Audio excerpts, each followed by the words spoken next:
Break के बाद एक बार फिर से आपका खैर मकदम है। बढ़ते हैं मज़ीद ख़बरों की तरफ। याकुतपुरा हल्के के मुख्तलिफ कब्रिस्तानों में सफाई और झाड़ियों की कटाई का काम शुरू हो गया है। याकुतपुरा हल्के के मजलिसी रुकन असम्बली जाफ़र हुसैन मेराज ने आज कब्रिस्तानों का दौरा करके साफ़ सफाई के कामों का मुआयना किया। इस मौके पर मीडिया से बात करते हुए रुकन असम्बली जाफ़र हुसैन मेराज ने कहा कि हमारे एरिया कॉरपोरेटर और मजलिस के प्राइमरी यूनिट के अरकान इस बात को यकीनी बनाने के लिए पेशरफ्त की करीब से निगरानी कर रहे हैं कि काम हमारे इत्मीनान के साथ मुकम्मल हो जाए। इंशाअल्लाह हम अगले 2-3 दिनों में कब्रिस्तान के तमाम काम मुकम्मल करने की तवक्को रखते हैं। इस मौके पर कुमागोड़ा कॉरपोरेटर शफाअत अली, रेन बाज़ार कॉरपोरेटर वसीउद्दीन, मजलिस के प्राइमरी यूनिट के अरकान और दीगर मौजूद थे। आज याकुतपुरा असम्बली कॉन्स्टिट्यूंसी के जितने भी कब्रिस्तान हैं, अल्लाह के फजल से तकरीबन कब्रिस्तानों का काम चालू हो गया है। शब बारात के लिए जैसा आप जानते हैं, मैंने आप लोग को बताया था कि 6 फरवरी को टेंडर ओपन होने वाला है। कल शाम को टेंडर ओपन हुआ। आज तकरीबन कब्रिस्तानों में काम चालू हो गया है। अल्लाह का करम है। नकीब मिल्लत बैरिस्टर असदुद्दीन अवैसी साहब की खास निगरानी के अंदर, हबीब मिल्लत जनाब अकबरुद्दीन अवैसी साहब की क़यादत के अंदर मजलिस इत्तेहादुल मुस्लिमीन जो भी काम होता, उस काम को न सिर्फ दियानतदारी बल्कि ईमानदारी के साथ, तेजी के साथ वो कामों को आगे बढ़ा रही है। मेरे साथ में शफाअत साहब कुरमागोड़ा नुमाइंदा कारपोरेटर और वासिउद्दीन साहब रेन बाज़ार कारपोरेटर और दीगर मजलिस इत्तेहादुल मुस्लिमीन के तमाम सदर मोतमदीन एक्टिव वर्कर मौजूद है। जितने भी कब्रिस्तानों में काम शुरू हो रहे हैं, उन कब्रिस्तान के अंदर हमारे एरिया के कारपोरेटर्स और उस जगह के सदर मोतमदीन एक्टिव वर्कर्स ठहर के काम करा रहे हैं। इंशाअल्लाह 2-3 दिन के अंदर तकरीबन कब्रिस्तानों के काम मुकम्मल हो जाएंगे, ताकि 14 शाबान को जो शब बारात है उससे पहले कामों की न सिर्फ तकमील करने का है हमको, बल्कि जो भी पुराने चीज़ के लिए जैसा कहा जाता था कि भाई जंगल कटिंग होती, झाड़ नहीं उठाए जाते कटिंग करने के बाद, जो ऐसे सब चीज़ के लिए पूरे हम क्लियर इंस्ट्रक्शन दिए हुए हैं। अगर कोई कॉन्ट्रैक्टर किसी वजह से काम ठीक नहीं करेगा तो हम ऑलरेडी GHMC के इंजीनियरिंग सेक्शन को बोले हैं कि उनका बिल रिकॉर्ड नहीं करना जब तक पूरा काम मुकम्मल नहीं हो जाता। अगर कोई उसके बावजूद भी काम नहीं करता तो उनके बिल को हम बिल्कुल हरगिज़ रिकमेंड नहीं कराएंगे दिलाने के लिए। मैं आज के इस कब्रिस्तान के जो साफ़ सफाई के मौके पे जितने लोग भी मौजूद हैं, मैं इनका शुक्रिया अदा करते हुए आप तमाम हजरात का शुक्रिया अदा करना चाहता हूँ, चाहे वो प्रिंट मीडिया हो, इलेक्ट्रॉनिक मीडिया हो, सोशल मीडिया हो। बहुत बहुत शुक्रिया। रचाकुंडा पुलिस कमिश्नरेट के बालापुर पुलिस की चौकसी ने एक जान बचाई। तफसीलात के मुताबिक आज सुबह बालापुर पुलिस को बालापुर गांव में खुदकुशी की कोशिश के बारे में एक डायल 100 कॉल मौसूल हुई, जिस पर पुलिस ने फुर्ती का मुजाहरा करते हुए ड्यूटी मुतय्यन पुलिस कांस्टेबल राजू रेड्डी और इस तरुण दोनों ने अंदरूने 5 मिनट मकाम वाक़े पर पहुंच गए और उन्होंने देखा कि खातून ने खुद को अंदर से बंद कर रखा है। बगैर किसी हिचकिचाहट के पुलिस कांस्टेबलों ने दरवाज़ा तोड़ा और उसे बरवक्त बचा लिया। खातून की हिफाजत को यकीनी बनाने के बाद ज़रूरी मदद की पेशकश करते हुए उसे और उसके ख़ानदान के अरकान की काउंसलिंग की गई।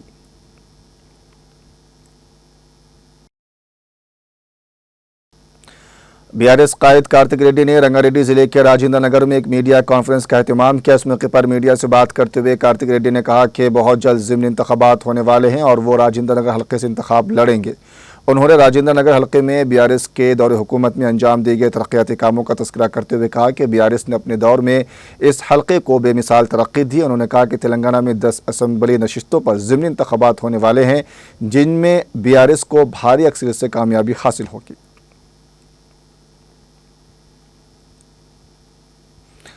लोकसभा में एक सवाल के जवाब में वज़ीर सेहत JP नड्डा ने कहा कि आयुष्मान योजना सेहत के शोबे में दुनिया की सबसे बड़ी स्कीम है। जो लोग पहले पैसे की कमी की वजह से इलाज के लिए अस्पताल नहीं जा सकते थे, अब इस स्कीम के तहत अस्पतालों में इलाज करवा रहे हैं। मुल्क की 40% आबादी को आयुष्मान भारत के तहत कवर किया गया है। ये दुनिया की सबसे बड़ी हेल्थ स्कीम है और 2018 तक इसमें 35 लाख कारकुनान जुड़े हुए थे। आयुष्मान भारत के तहत मुल्क में कुल 61 करोड़ से ज़्यादा लोगों को सेहत खिदमात फराम की गई हैं। इस स्कीम के तहत अब तक 8.6 करोड़ लोगों को अस्पताल फ़ायदा पहुंचा चुके हैं। इस स्कीम के तहत मुल्क में बड़े पैमाने पर लोगों की जान बचाने का काम किया जा रहा है। उन्होंने कहा कि बाईपास सर्जरी जैसी सहूलियात 30,000 अस्पतालों के जरिए फराम की जा रही है। अगर इस पर कोई मसला आता है तो रियासती हुकूमतों के साथ मिलकर उसे हल करने के इक़दाम किए जाएंगे। मरकज़ी वज़ीर ने कहा कि आयुष्मान भारत स्कीम के तहत मरकज़ी हुकूमत तमाम सहूलियत फराम कर रही है और रकम भी वक्त पर अदा की जा रही है। उन्होंने कहा कि आयुष्मान भारत के तहत अस्पतालों में गरीबों को तमाम सहूलियात फराम की जा रही हैं जो अस्पताल जाने से कतराते थे।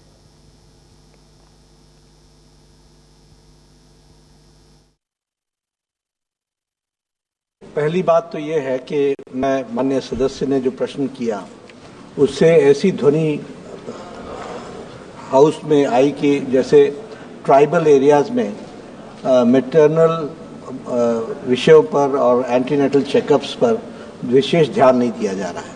मैं बताना चाहता हूं कि हमारा स्वास्थ्य विभाग और जो सभी प्रदेश हैं वह सब दोनों एक साथ मिल करके इसमें बहुत अच्छा काम हुआ है, जिसके बारे में हमारे मंत्री जी ने जवाब दिया कि हमारे जो MMR है, मैटरनल मोर्टेलिटी रेशियो, और IMR है, इन्फेंट मोर्टेलिटी रेट, और जो हमारा अंडर 5 मोर्टेलिटी है, ये ग्लोबल डिक्लाइन से कहीं ज़्यादा यानी दुगने से ज़्यादा हमारा डिक्लाइन है।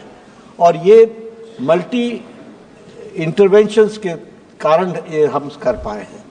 इसमें जैसे ट्राइबल एरिया की उन्होंने बातचीत की, तो बीजापुर, कोंटा, नारायणपुर, बस्तर, दंतेवाड़ा, गढ़चिरौली, ये सारे ट्राइबल डिस्ट्रिक्ट्स, उड़ीसा के ट्राइबल डिस्ट्रिक्ट्स, इनके भी अगर आप पैरामीटर्स देखेंगे, हेल्थ के पैरामीटर्स, तो जो MMR है, IMR है और अंडर 5 मोर्टेलिटी है, वह उसी तरीके से डिक्लाइन कर रहा है। इसलिए यह ध्वनि नहीं जानी चाहिए कि ट्राइबल एरिया इसमें का ध्यान नहीं रखा गया है। स्वास्थ्य विभाग की ओर से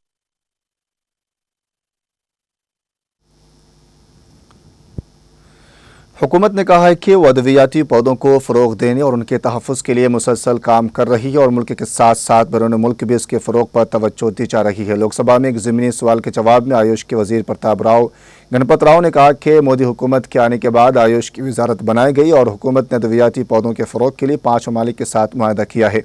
उन्होंने कहा कि इन पौधों को मुल्क में बड़े पैमाने पर महफूज और फ़रोग़ भी दिया जा रहा है।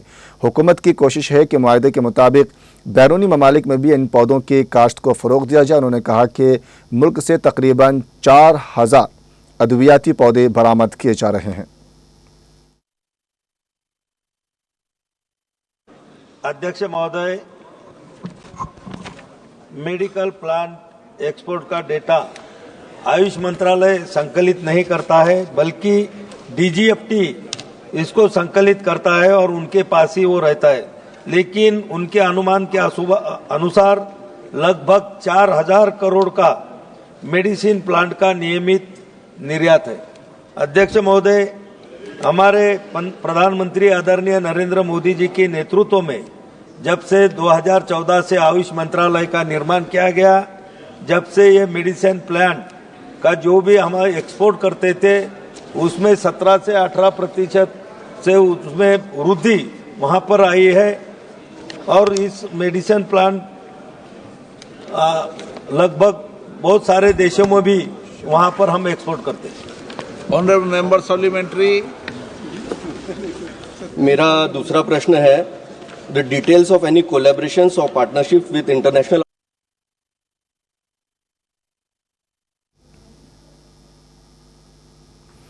हुकूमत ने कहा कि सेहत की सहूलियात का फ़ायदा मुल्क में दूर दराज इलाकों में भी ख़वातीन, बच्चे और तमाम ज़रूरतमंद को मिले, इसके लिए कोशिशें की जा रही हैं और हामिला ख़वातीन की देखभाल के लिए तमाम ज़रूरी इक़दाम उठाए जा रहे हैं। लोकसभा में एक ज़मीनी सवाल के जवाब में सेहत और ख़ानदानी बहबूद के वज़ीर ममलकत अनुप्रिया पटेल ने कहा कि कौमी सेहत मिशन के तहत मुल्क में चलाए जा रहे प्रोग्रामों के तहत दूर दराज इलाकों में ख़वातीन और बच्चों को बहुत फ़ायदा हो रहा है और लोगों को सेहत के शोबे में घर बैठे सहूलियात मिल रही हैं। इसमें हामिला ख़वातीन को पी स्कीमों का खुसूसी फ़ायदा मिल रहा है। उन्होंने कहा कि सर्वाइकल कैंसर के केसेस में तेज़ी से इजाफा हो रहा है, लेकिन आयुष्मान भारत के तहत इस सिमत में कदम उठाए जा रहे हैं और इस मसले पर काबू पाने के लिए तरजीही बुनियादों पर कोशिशें की जा रही हैं। वज़ीर JP नड्डा ने कहा कि दूरदराज इलाकों जैसे लद्दाख से लेकर गढ़ोचलू जैसे इलाकों में हामिला ख़वातीन के सेहत के मसाइल की तशख़ीस दुनिया में बेहतरीन सतह पर है।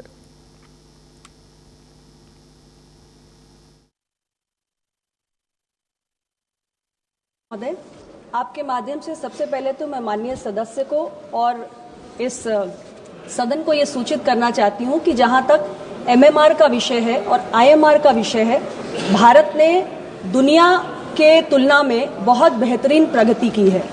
जहाँ पिछले 30 वर्षों में 1990 से लेकर 2020 के बीच में global rate of decline for MMR 42% रहा है, वहीं भारत के अंदर ये 83% तक पहुंचा है। और इसके साथ ही जो इन्फेंट मोर्टेलिटी रेट है, sir, global rate of decline 55% रहा है, लेकिन भारत में इसकी गिरावट की दर 69% रही है। और ये सब संभव हुआ है जो हमने कॉम्प्रिहेंसिव मेजर्स चलाए हैं नेशनल हेल्थ मिशन के तहत, जहां हम राज्य सरकारों को और यूटी एडमिनिस्ट्रेशंस को फाइनेंशियल और टेक्निकल सपोर्ट देते हैं। महिलाओं के और बच्चों के हेल्थ आउटकम्स को इम्प्रूव करना, ये इस पूरे हमारे कार्यक्रम का फोकस रहता है। और इसमें हम जननी सुरक्षा योजना, जननी शिशु सुरक्षा कार्यक्रम, प्रधानमंत्री सुरक्षित मातृत्व अभियान, ऐसे तमाम कार्यक्रम चलाते हैं जिसके माध्यम से हमारी कोशिश रहती है कि हमें बेटर हेल्थ आउटकम्स मिल सके और MMR IMR में डिक्लाइन हो। जो प्रश्न स्पेसिफिकली माननीय सदस्य ने आदिवासी या दूर दराज के इलाकों के लिए उठाया है, उसके संबंध में मैं उन्हें सूचित करना चाहती हूँ कि हमारे स्पेशल आउटरीच कैंप्स चलाए जाते हैं, जिसमें मोबाइल मेडिकल टीम्स भी इन दूर दराज के इलाकों में जाती हैं और जहां हम जो गर्भवती महिलाएं हैं उनको भी ट्रेस करते हैं, ट्रैक करते हैं, उन्हें तमाम जो सुविधाएं हम दे रहे हैं वो सुविधाएं उनको देने की कोशिश करते हैं। और उसमें बहुत सारी हाई रिस्क प्रेगनेंसीज भी होती हैं जो कई बार हम आइडेंटिफाई करते हैं, जिससे कि हम MMR और IMR को कम कर सकें और मैटरनल और इन्फेंट हेल्थ आउटकम। हुकूमत ने कहा कि मुल्क में तग़ज़िये की कमी का मसला पुराना है और उसके हल के लिए अवामी बेदारी मुहिम जैसे ज़रूरी इक़दाम किए जा रहे हैं। आज लोकसभा में एक सवाल का जवाब देते हुए ख़वातीन और बच्चों की बहबूद के वज़ीर अन्नपूर्णा देवी ने कहा कि आंगनवाड़ी कारकुनों को सेहत सहूलियात फराहम की जा रही है और उसके लिए उन्हें आयुष्मान भारत के तहत जोड़ा गया है। उनके एजाज़े में भी इजाफा किया जा रहा है, उन्हें हर सहूलत फराहम करने की कोशिश की जा रही है। उन्होंने कहा कि इन कारकुनों को दिन में 6 घंटे काम करना होता है और आसपास के ख़वातीन को ही आंगनवाड़ी से मुंसलिक किया जाता है। उन्होंने कहा कि मुल्क में सक्षम आंगनवाड़ी योजना चल रही है, जिसके तहत पोषण वाटिका बनाई जा रही है, पानी और दीगर ज़रूरी सहूलियात फराहम की जा रही है। इसके तहत रियासती हुकूमतों की तरफ से आने वाली तजावीज़ को फ़ौरन मंजूरी दी जाती है। मरकज़ी वज़ीर ने कहा कि सक्षम पोषण योजना के तहत 10 करोड़ इस्तिफ़ादा कुंदगान हैं और उन्हें तमाम सहूलियात के फराहम यकीनी बनाने के लिए मरकज़ी हुकूमत तमाम इक़दाम कर रही है। उन्होंने कहा कि आयुष्मान भारत अभियान 2018 में शुरू किया गया था। तग़ज़िये का मसला पुराना है, उसके तहत अपने कारकुनों के ज़रिए लोगों में बेदारी पैदा करने का काम किया जा रहा है। भारत सरकार माननीय प्रधानमंत्री जी के नेतृत्व में आंगनवाड़ी प्रणाली को सशक्त बनाने और उच्च गुणवत्ता वाली पोषण सेवाएं प्रदान करने के लिए पूरी तरह से प्रतिबद्ध है।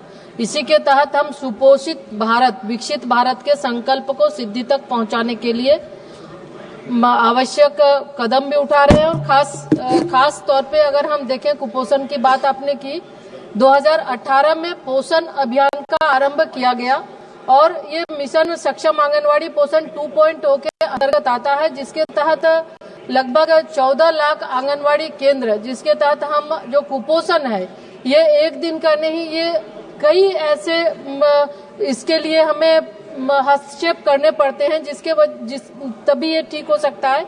तो उसके तहत हमने जो पोषण अभियान के तहत लगभग 1 करोड़ से ज्यादा हमारे कार्यक्रम हुए, जिसके माध्यम से हम लोगों को जागरूक करने के लिए, चूंकि खान पान के साथ साथ जागरूकता भी बड़ी चीज है, उनको हम कैसे उनके बिहेवियर चेंज के लिए भी हम जागरूक करते हैं। और उसके साथ साथ लगभग कुपोषण की समस्या को से निपटने के लिए सामुदायिक सहभागिता, लाभार्थियों के सशक्तिकरण और सामाजिक उत्तरदायित्व को बढ़ाने के लिए प्रतिवर्ष पोषण माह और पोषण पखवाड़ा के माध्यम से हम गतिविधियां आयोजित करते हैं। और अभी तक अगर देखें तो लगभग 13 करोड़ गतिविधियां हुई है, जिसके माध्यम से हम लोगों को जागरूक करते हैं और हम अपने कार्यक्रम के माध्यम से उन तक जो हमारे 10 करोड़ लाभुक हैं बच्चों। राष्ट्रीय जनता दल के मनोज कुमार झा ने जुमे को राज्यसभा में मुल्क में बढ़ती हुई आमदनी में अदम मसावात पर तशवीश का इजहार किया और इस मामले पर हुकूमत से फौरी मुदाखलत का मुतालबा किया। मिस्टर झा ने ऐवान में 0 ओवर के दौरान चेयरमैन की इजाज़त से उठाए गए मामलात के तहत कहा कि मुतवस्सित और निचले तबके की आमदनी मुसलसल कम हो रही है। कोरोना के दौर के बाद इसमें इजाफा हुआ है। उन्होंने कहा कि आमदनी में अदम मसावात समाज इस्तेहकाम को मुतासिर कर रही है। मुल्क में सेहत, तालीम और दीगर बुनियादी खिदमात भी मुतासिर हो रही है। उन्होंने कहा कि सरमाए का सेंट्रलाइजेशन सियासत को भी मुतासिर कर रहा है।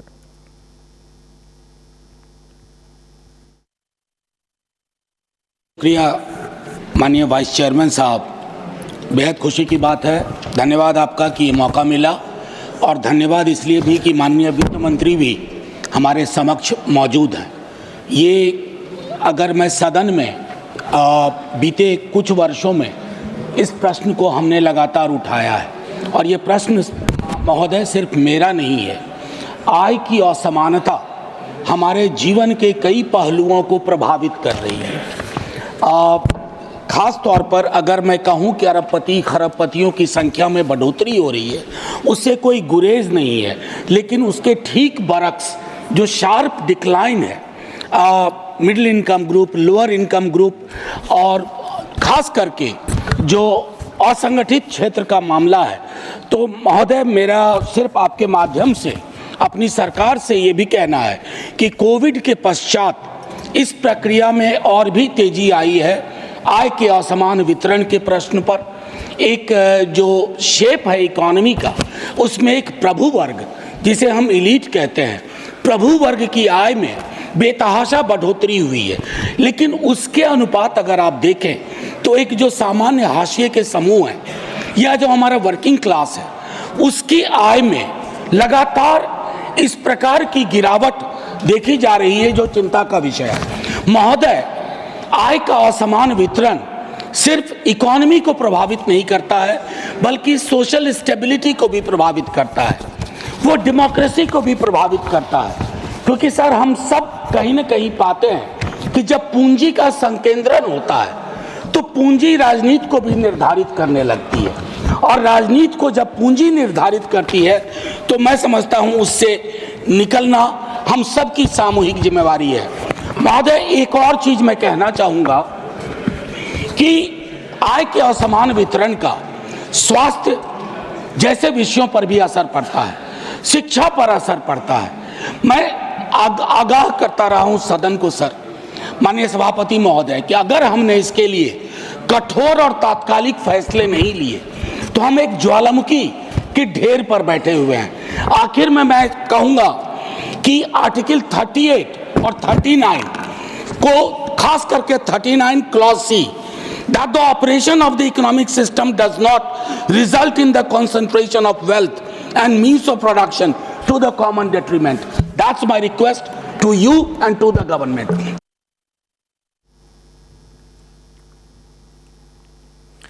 आम आदमी पार्टी के संजय अरोड़ा ने राज्यसभा में मुल्क में साइकिल मैन्युफैक्चरर्स को दरपेश टैक्स के मसाइल का मसला उठाया और कहा कि साइकिल और उसके पुर्जों पर 18% GST लगाया जाता है, जबकि इलेक्ट्रिक साइकिलों पर टैक्स 5% है। उन्होंने कहा कि साइकिलें माजूर अफराद भी इस्तेमाल करते हैं और यह आम लोगों की आमदरफ्त का जरिया है। हुकूमत को चाहिए कि वह साइकिल और उसके पुर्जों को GST से मुस्तस्ना करे।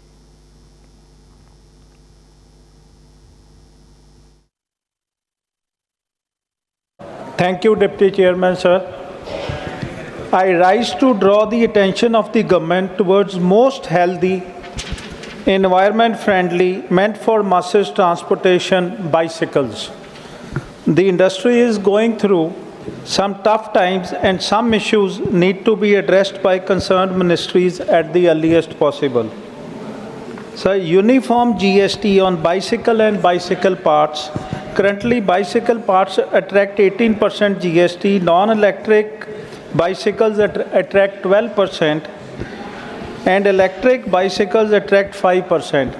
The fragmented GST structure burdens manufacturers, discourage domestic production, and creates unnecessarily financial hurdles. A uniform GST rate of 5% is required to support the growth of this environment sustainable mode of transport. Cycles meant for handicapped should be made GST free. This rates needs to be applicable from parts to the final production. Renewal of Bicycle Development Council. The renewal of BDC under DPIIT Ministry of Commerce has been pending since 2021. This interministerial body plays a vital role in coordinating efforts among ministries and manufacturers to strengthen the bicycle industry. The delay in renewal of this body is hampering strategic growth and innovation of this sector. As already mentioned, bicycles are crucial not only as an affordable means of transport, but also in advancing our sustainability and health objectives. I urge the concerned ministries to address these issues urgently, streamline projects, and facilitate the industry's growth for the benefit of the Commonwealth and the nation as a whole. Thank you, sir. धन्यवाद। Reserve bank of India ने banking और अदायगी के निज़ाम में digital security को बढ़ाने के मकसद से हिंदुस्तानी बैंकों के लिए बैंक.in खुसूसी इंटरनेट डोमेन और मालियाती शोबे के लिए FIT.in डोमेन शुरू करने का फैसला किया है।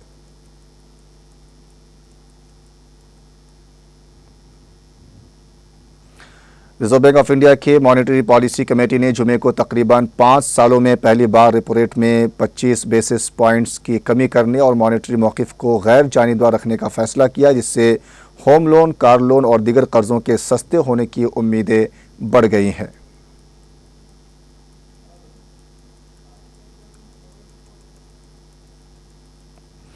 रिजर्व बैंक ऑफ इंडिया के गवर्नर संजय मल्होत्रा ने जुमे को कहा कि लचकदार अफरात ज़र के हदफ FIT फ्रेमवर्क के आगाज़ के बाद से औसत महंगाई कम रही है और कंज्यूमर प्राइस इंडेक्स पर मबनी खुर्द अफरात ज़र ज़्यादातर हदफ के मुताबिक रही है।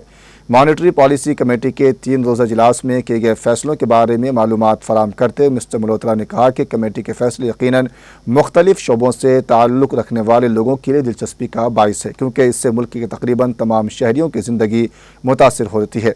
ये कारोबारों, माहिरीन इक़्तिसादियात, माहिरीन तालीम और मालियाती दुनिया से मुताल्लिक़ है। उन्होंने कहा कि FIT फ्रेमवर्क साल 2016 में मुतारिफ़ कराया गया था और 2021 में उसका जायज़ा लिया गया था। उन्होंने कहा कि मुझे यकीन है कि उसने इन सालों में हिंदुस्तानी मईशत की अच्छी तरह से खिदमत की है, बशमूल वबा अमराज के बाद के चैलेंजिंग दौर भी शामिल है। FIT के आगाज़ के बाद से औसत अफरात ज़र कम रही है। कर्नाटक हाईकोर्ट ने जुमे को साबिक वज़ीर आला BS येदियुरप्पा के खिलाफ जिनसी जराइम से बच्चों के तहफ़्फ़ुज़ यानी पोक्सो एक्ट के तहत दर्ज मामले मुबैना जराइम का नोटिस लेने वाली निचली अदालत के हुक्म को मुस्तरद कर दिया और उनकी पेशगी ज़मानत की दरख्वास्त मंजूर कर ली। फ़िलहाल अदालत ने केस को निचली अदालत में वापस भेज दिया और इस बात को यकीनी बनाया कि तफ्तीश और हतमी रिपोर्ट को बरकरार रहे। फैसला सुनाते हुए जस्टिस एम नागपारसना ने कहा कि दरख्वास्त जुज़वी तौर पर कबूल की जाती है, नोटिस लेने का हुक्म मनसूख कर दिया गया है।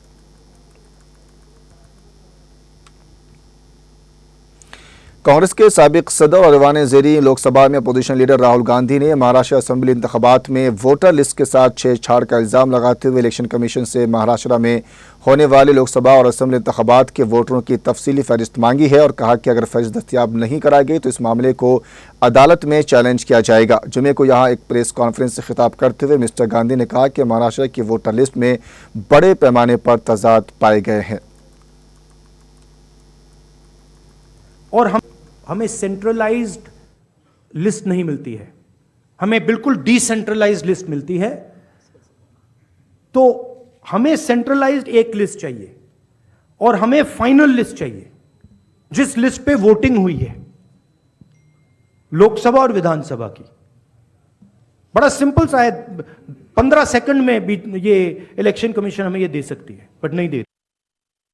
राजस्थान के साबिक वज़ीर आला और कांग्रेस के सीनियर लीडर अशोक गहलोत ने कहा कि रियासत में भारतीय जनता पार्टी यानी BJP पर अपनी ही काबीना वजीर की तरफ से फ़ोन टैपिंग के इल्ज़ाम लगाना BJP की सच्चाई को बेनकाब करता है। मिस्टर गहलोत ने जुमे को अपने बयान में ये बात कही। उन्होंने कहा कि हमारी हुकूमत के दौरान मैंने ऐवान के फ्लोर पर कहा था कि किसी वजीर, MP और MLA का टेलीफोन सर्वेलेंस पर नहीं लिया गया है और नहीं लिया जाएगा, लेकिन BJP हुकूमत ने अपनी ही काबीना के वजीर की जानिब से फ़ोन टैपिंग के इल्ज़ाम लगाना BJP की सच्चाई को बेनकाब करता है। रियासत तमिलनाडु में एक वहशियाना वाक़या पेश आया। कोयम्बटूर तिरुपति एक्सप्रेस ट्रेन में जुनूनी नौजवान हेमराज ने 4 माह की हामिला खातून के साथ जिनसी ज़्यादती की कोशिश की। जब इस खातून ने मुज़ाहमत की तो नौजवान ने उसे चलती ट्रेन से ढकेल दिया। ट्रेन जब जुलारपेट रेलवे स्टेशन पर रुकी तो जुनूनी नौजवान ख़वातीन के कंपार्टमेंट में सवार हो गया। उसने देखा कि खातून तनहा और उसके साथ जिनसी ज़्यादती की कोशिश की। खातून टॉयलेट में चली गई, दरवाज़ा बंद करने की कोशिश कर रही थी कि हेमराज ने उसका पीछा किया और उसे ट्रेन से बाहर फेंक दिया। मकामी लोगों ने ज़ख्मी खातून को वेलोर के सरकारी अस्पताल मुंतकिल किया। मुतासिरा खातून आंध्र प्रदेश की रहने वाली बताई गई है। पुलिस ने मुलजिम हेमराज को स्टेशन में लगे CCTV की बुनियाद पर गिरफ्तार कर लिया। नदिया जिले के कल्याणी में पटाखा बनाने वाली फैक्ट्री में धमाके से 4 अफराद हलाक हो गए। इन चारों की जली हुई लाशें निकाल ली गई हैं। मकामी ज़राए के मुताबिक मरने वालों में 2 ख़वातीन भी शामिल हैं। नदिया के कल्याणी रथ तला में गंजान आबादी इलाके में पटाखा बनाने वाली फैक्ट्री में धमाका हुआ। धमाके की शिद्दत से पूरी फैक्ट्री उड़ गई। हलाकतों की तादाद मज़ीद इजाफे का खदशा है। कल्याणी पुलिस और फायर ब्रिगेड मौके पर मौजूद है। धमाके से शहरी खौफजदा हैं। इब्तदाई तौर पर पुलिस ने अंदाज़ा लगाया कि आतिशबाजी के दौरान आग शॉर्ट सर्किट से लगी, नतीजे में धमाका हुआ। इत्तला मिलने पर फायर फाइटर्स मौके पर पहुंच गए। उन्होंने आग पर काबू पा लिया। धमाके के बाद नतीजे में फैक्ट्री की दीवारें गिर गई। इस बात की तस्दीक के लिए रेस्क्यू ऑपरेशन जारी है कि आया इसमें कोई फंसा हुआ है। धमाके की असल वजह का पता लगाया जा रहा है कि जाए वक़ुआ का मुआयना किया जा रहा है। गुज़िश्ता चंद सालों में रियासत में कई मकामात पर पटाखे फैक्ट्री में धमाके हो चुके हैं। पीपल्स डेमोक्रेटिक पार्टी यानी PDP का जुमे के रोज़ पार्टी सदर और साबिक वज़ीर आला मोहतरमा महबूबा मुफ्ती की सदारत में यहाँ वाक़ पार्टी हेडक्वार्टर पर एक आला सतही इजलास मुनक़िद हुआ। इजलास में अहम तंजीमी और सियासी मसाइल के साथ साथ आवाम को दरपेश चैलेंजेस पर ख़ास तवज्जो दी गई। मीटिंग के दौरान मेंबरशिप मुहिम भी शुरू करने का फ़ैसला लिया गया।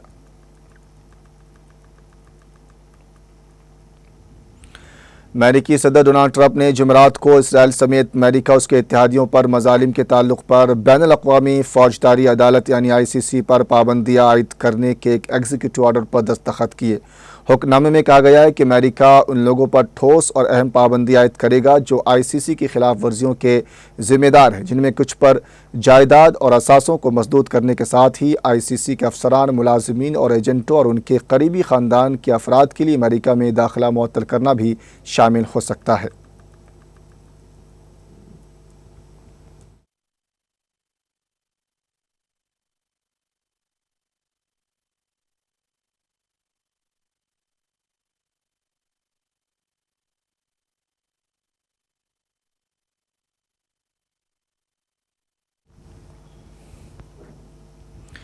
खबरों के आखिर में एक बार फिर से नजर डालते हैं सुर्खियों पर।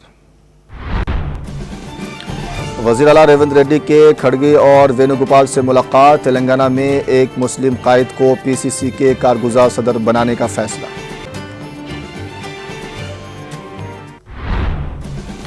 कांग्रेस डिसिप्लिन कमेटी ने पार्टी MLC को जारी किया नोटिस। रियासती असम्बली में जारी की गई ज़ात के सर्वे रिपोर्ट पर मनफी तबसरा करने पर की गई कार्रवाई।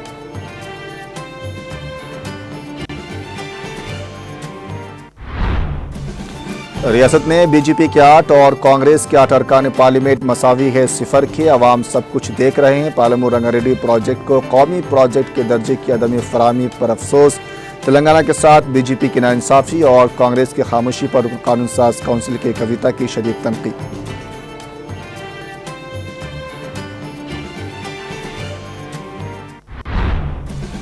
हाइड्रा कमिश्नर गनात ने अमीनपुर मंडल का दौरा करके प्लॉट खरीदने वाले मुतासिरीन से की मुलाकात। हाइड्रा कमिश्नर गनात और सुप्रीम कोर्ट के वकील के दरमियान गर्मा गर्म बहस। गरीबों को धोखा देकर प्लॉट फरोख्त करने पर इंतबा।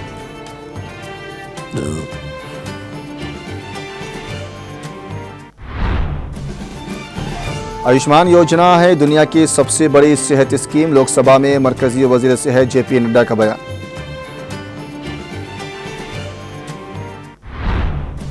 हर साल 4000 अद्वियाती पौधे बरामद किए जा रहे हैं। लोकसभा में आयुष के वजीर प्रताप राव गणपत राव का बयान।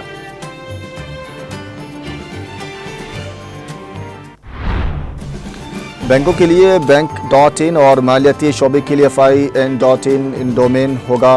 रिजर्व बैंक ऑफ इंडिया के गवर्नर संजय मल्होत्रा का बयान।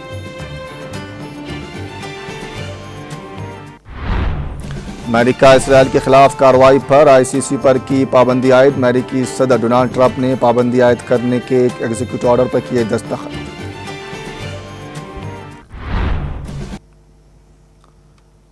फिलहाल खबरों बस इतना ही। मुझे दीजिए इजाजत। आदाब।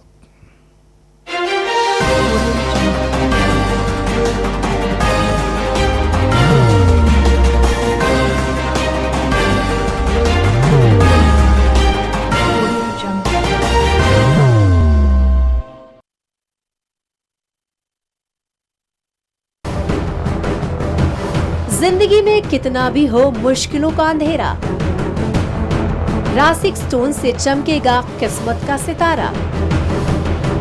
सीधे खानों से निकालकर तराशा गया और डॉक्टर रोशन और डॉक्टर MM रजा के ज्ञान से संवारा गया। इल्मी जवाहरात एक बेशकीमती इल्म है। ये जिंदगी के हर मोड़ पर हमें आगाही देता है। हमारी नाकामयाबी, कारोबार में परेशानी, शादीशुदा जिंदगी में तनाव, औलाद की परेशानी, प्यार के मसाइल, लव मैरिज, पैसों की तंगी, पढ़ाई में असफलता, सेहत में खराबी, क्या यही है जिंदगी? कैसे मिलेगी हमें इन सब से राहत? इस सब मुश्किलों से निजात पाने के लिए जेमोलॉजिस्ट डॉक्टर रोशन और डॉक्टर MM रजा से एक मुलाकात बदल सकती है जिंदगी और तकदीर दोनों। Bangalore, Hyderabad, Visakhapatnam, Vijayawada, Dubai, Delhi, Mumbai. One visit can change your life.